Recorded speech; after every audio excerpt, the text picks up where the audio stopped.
요시야가 여호와의 율법책을 발견하고 그리고 그 말씀에 따라 개혁을 행하였으나, 그러나 백성들이 므낫셋 왕이 워낙 이스라엘 모든 전반에 행하였던 그 악과 죄들로 인하여서 요시야의 개혁에도 불구하고 여전히 우상을 또 죄를 행하고 있었던 것입니다. 그래서 하나님은 다시 한번 철저한 회개를 촉구하고 있는 것입니다. 단순히 행위에서만이 아니라 내 마음의 악을 씻어버리라 요청하십니다. 사랑하는 성도 여러분, 우리는 우리가 깨닫지 못하지만 지금 우리 앞에 닥친 이 위기의 현실을 볼 수 있어야 합니다. 신속하게 도피하라는, 지체하지 말라는 하나님의 경고를 결코 무시해서는 아니 된다라는 것이에요. 또한 우리 하나님은 그 죄, 가장 작은 죄, 드러나지 않는 죄, 아무도 모르는 죄, 그저 내 마음속으로 범하고 끝나버리는 그 죄라 할지라도 하나님은 그 죄의 한 터럭도 결코 용납하지 않으신다는 사실입니다. 이 말은 우리에게 아무리 작은 죄라 할지라도, 사소한 죄라 할지라도 회개하지 않고 남아있다면 하나님은 그것을 찾아내어 반드시 심판하신다는 사실입니다. 따라서 우리는 이러한 심판을 면하기 위해서는, 피하기 위해서는 먼저 하나님을 의지해야 합니다. 즉 오직 하나님만이 우리를 지키시고 우리를 보호하십니다. 그 무엇도 하나님의 진노와 심판으로부터 우리를 지킬 수 있는 것은 없습니다. 오직 하나님만이 우리를 지키시고 보호하시는 견고한 성이 되신다라는 거예요.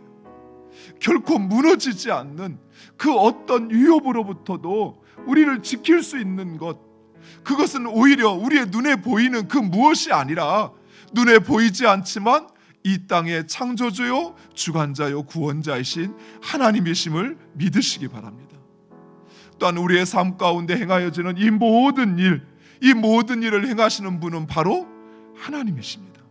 우리는 진정 나의 죄와 그 죄의 심각성을 알아야 돼요. 내가 행하는 이 죄가 얼마나 하나님과 나에게 독이 되고 악이 되는지 그것을 분명히 깨달아야 돼요.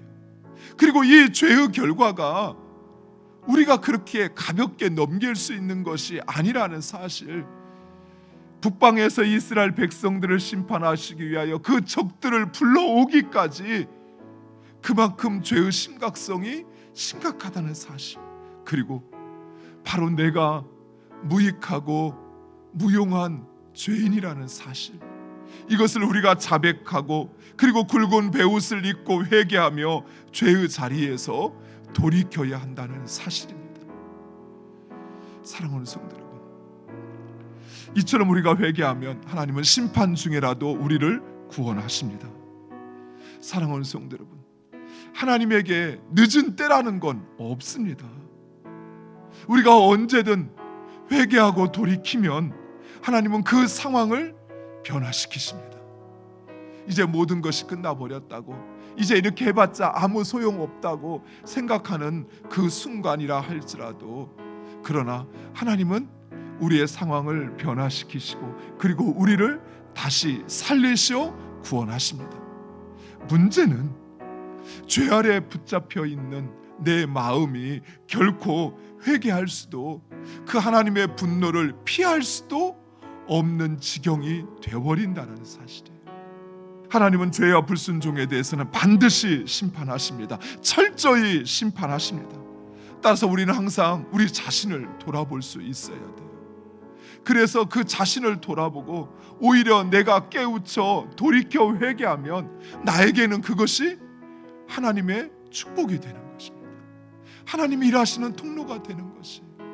그러나 내가 억울하다고, 내가 정당하다고, 나는 잘못 없다고 그래서 나를 합리화하고 나를 변명하게 될 때 나에게 돌아오는 것은 아무것도 없어요. 오히려 그 관계의 단절만 이루어지게 된다는 사실입니다.